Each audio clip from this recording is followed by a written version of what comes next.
The FNAF movie has been in talks for ages and been a rumor for even longer. But with all the theories and tiny details hidden in the gigantic series, what do we want to see referenced in the Five Nights at Freddy's movie? That's what we're exploring today. Let's do it. And be sure you let me know down below what thing you'd want to see the most. Be it like an animatronic, a cameo, an Easter egg, plot, anything.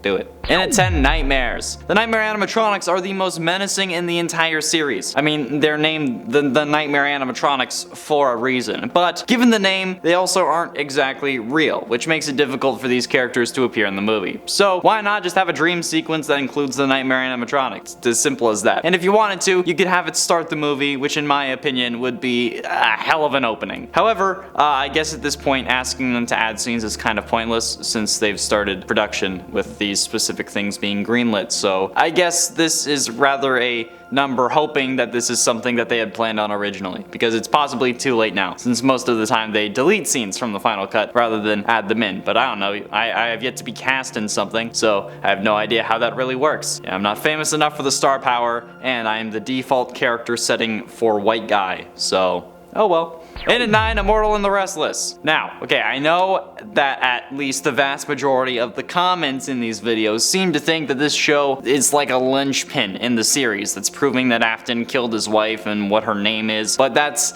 still highly unlikely. The Immortal And The Restless has never popped up again after Sister Location. There has never been another instance of that show having any significance other than just being a show that we watched after we came home from work. It didn't reveal the mother's name, it didn't reveal that Afton never wanted a son, because if he never wanted Crying Child, why would he have tried or sworn to at least put him back together? Or it didn't reveal that Michael and Elizabeth were possessed, or literally anything else that we've seen happen in the series. It didn't prove anything. It wasn't a reference to anything. It was just a purple vampire that was denying a vampire kid. Okay, it doesn't make sense. The Immortal And The Restless shows up less often than the name Jeremy. Alright, plus the TV you watch doesn't reflect your personal life or your dad's personal life, so I want the show to appear on a TV in one of the scenes. Even if it's in like a window of an electronics store, just have it there so that we know it's just a show. And at 8, YouTubers. Don't worry, okay, I don't mean myself, although I would have enjoyed being in the movie, not salty at all. But mostly I'm just hoping that they make references to the YouTubers that helped make the series successful, okay? I mean, come on. Would you really know about FNAF if it wasn't for Markiplier? Or would you care about the lore if it wasn't for channels like Daco, FNAF, and Super Horror Bro, especially when MatPat is in between theories? Not really. And the same is true for a lot of indie games, alright? Minecraft wouldn't be nearly as successful if it wasn't for the first wave of Minecrafters like Yogg's Cast and the Minecraft SMP. Mod reviews and Shadow of Israfel is what made the game so appealing. And the same is true for the longevity of all games. Skyrim wouldn't be as popular 11 years later without mod reviews and role players. Security Breach got featured next to God of War, for God's sakes. Pun intended. And like, that's why the YouTubers who helped assure the series' success should at least be referenced, okay? I mean, come on. Markiplier was in the trailer for FNAF 6, for crying out loud. At least name drop him in the movie.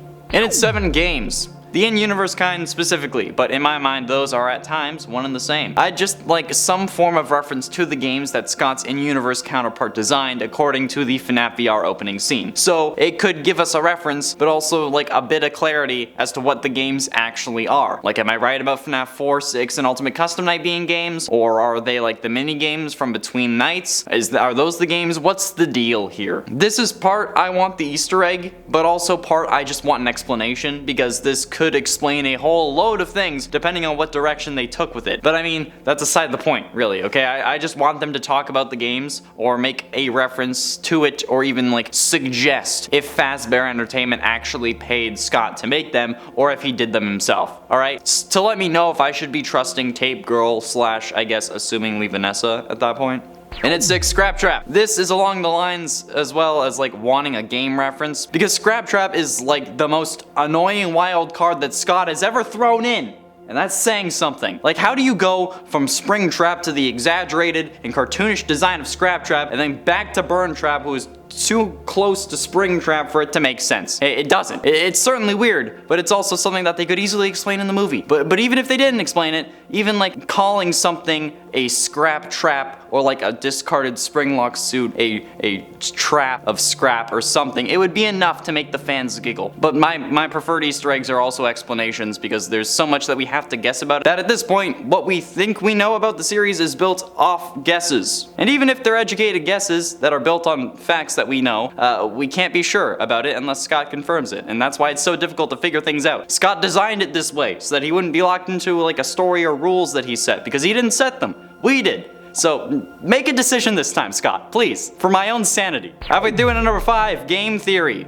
Okay, now, I know I said earlier on, like, YouTubers should be referenced like Markiplier, okay? But game theory itself is such a huge influence on the game's success that it deserves its own mention. Okay, something more than like the possible FNAF video game cameo montage a la Free Guy, but I think like the show of game theory specifically should have its own reference as like a crime podcast or an online conspiracy guy who's like trying to sort out the mystery of Freddy Fazbear's Pizza. I don't know, I think that would be the best way to actually incorporate it and have it make sense. Or maybe the investigating detective's name is Matthew, because that would be funny. I think that little extra nod to the guy that really made the majority of us aware of the series is definitely deserved, if not required by fans, depending on how you feel. You might not like him at this point, but come on. Hey, I wouldn't have known about FNAF if it wasn't for MatPat choosing it over Slenderman because of a poll. So yeah, he also said that he didn't have an idea for what the Slenderman theory would have been. So I think we can all agree that Matt deserves a reference in the movie. Hey, it's better than a comment that you delete 8 hours later, Scott, alright? And plus, I want MatPat to notice me. In it for Shaggy. This is purely because I think William Afton making a Scooby-Doo reference would be hilarious, okay? Obviously, I don't think it will happen, because it would probably ruin the tone of the movie, but movies or shows referencing an actor's previous work is not a new or unheard of thing. There's entire compilations of series referencing previous movies and shows that their actors starred in, with things like the Arrowverse talking about Victor Garber and the Titanic, or Brandon Routh returning as Superman. But also, Supernatural had a whole episode where Jared and Jensen played Sam and Dean in a world where Supernatural was a TV show. So they played their characters playing themselves and had to act as those characters acting in an episode as if they were themselves. You get me?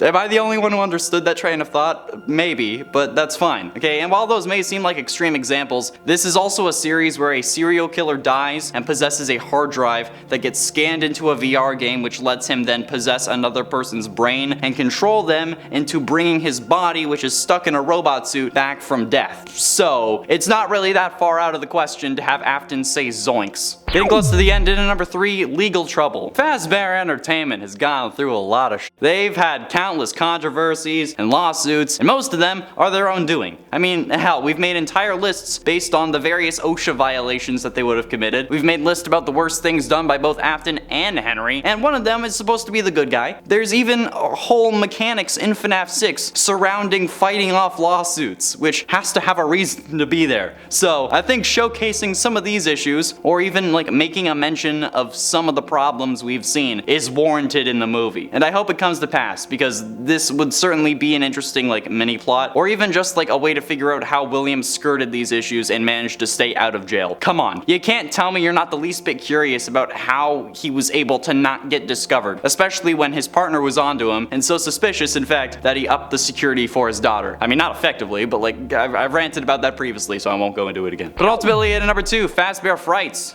No, I'm not talking about the FNAF 3 location. That's Fazbear's Fright, although I understand the confusion. It's basic FNAF. I'm talking about how and I'm pretty sure plenty of you, at least, want references to the various events found throughout the Fazbear Frights books. You know, the ones with like the 3 stories each about different events happening surrounding the restaurants and characters without really being confirmed or denied as canon. Yeah, those. Like even some minor things, that like what happened to the kid who put on Bellora's glasses and danced with me, okay? What about the time-traveling ball pit? That seems so important and like it would change everything, since the game coming out after that had a ball pit in it and then nothing came of it. Yeah, are we gonna see Oscar pop his head out of one in the movie and then like instantly disappear? Because that would be an insane reference. That would actually make me go nuts in the theater. And I just remembered that I'm actually going to have to see this. I'm not the biggest fan of horror, and I mean the last movie I saw for this channel was Sonic, so I guess I've done it before. I can do it again. Finally, in at number 1, dream theory. Okay, most of you have heard this before. The idea that everything we have seen in these games is a dream. Okay, sure, Help Wanted gets meta and kind of put that theory to bed, and Scott has said no multiple times. But what if all the things that we were seeing are still a dream? What if it's not crying child in his home or in the hospital who's waking up every morning? What if it's like William Afton dreaming about the insane things he plans on doing and how well it's gonna work out for him? Well, I guess to him it would be working out because he's a lunatic. But I don't know, time works differently in dreams. You can go a whole month of your life and then wake up and it's only been 6 hours. And sure, sometimes you're able to control your dreams, but that's difficult to do, at least I think so. Because once you realize you're dreaming, for me anyways, I wake up. So, what if he's only like considering killing people right now? And then, like, this is his mind telling him not to do it, or I guess to do it, because again, he's cuckoo for Cocoa Puffs. Or what if we're still dreaming through Crying Child, and he's like trying to justify the things that he saw, or he played the games and he's having nightmares about them? I don't know, but no matter what, I'd like to see some form of reference to dream theory in the movie, even if we know it's wrong, okay? Like, just have someone wake up from a dream like Wizard of Oz style, but in the sense that they thought it was real and not like that everything was actually a dream. Because if this movie is revealed to be a dream at the end, I'm walking out of the theater, alright? But you won't walk out on the video that's about to pop up on your screen. Thanks for watching. Click it.